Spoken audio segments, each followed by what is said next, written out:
My name's Dr. Patrick MacManaway, and I'm a practitioner in the art of subtle energies. I have third-generation background, growing up with practitioners in Scotland as family, and a degree in medicine subsequently. So I'm familiar both with the holistic and the conventional side of practices as applied both in medicine and in agriculture using subtle energies.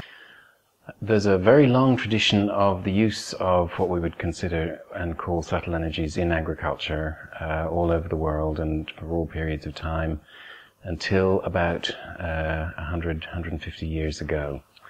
So subtle energies are energies that are present around us, but that we can't immediately or directly touch, taste, or sense in our physical body.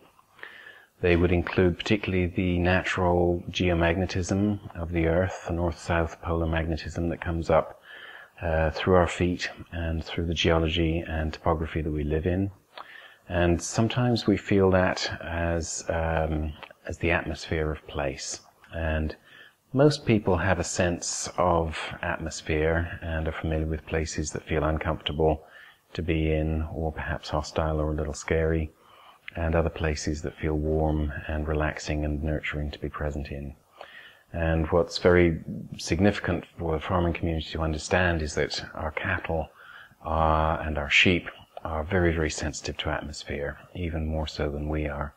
And if they're settled and at peace and at ease in a well-balanced atmosphere, then they'll tend to perform optimally in terms of weight gain, health and fertility. And if they are uncomfortable in their environment, then they'll be more restless, they'll be less inclined to cooperate in terms of management. Often fertility rates and weight gain will drop. And so in terms of the overall management of the mob, as well as management through specific areas like cattle yards, taking the time to really balance up the atmospheric energies can make a tremendous difference, both in terms of how easy it is to manage the stock as well as what happens to the economic bottom line. I think what's worked for 6,000 years, probably we hope it'll keep on working for another 6,000. And while these practices may be unfamiliar, I think that in all honesty and fairness, they would be considered mainstream by most people over the last several thousand years. I think there's honestly multiple reasons why it's important for the agricultural community to reclaim and regain what is actually a very basic understanding of life forces and the growing process.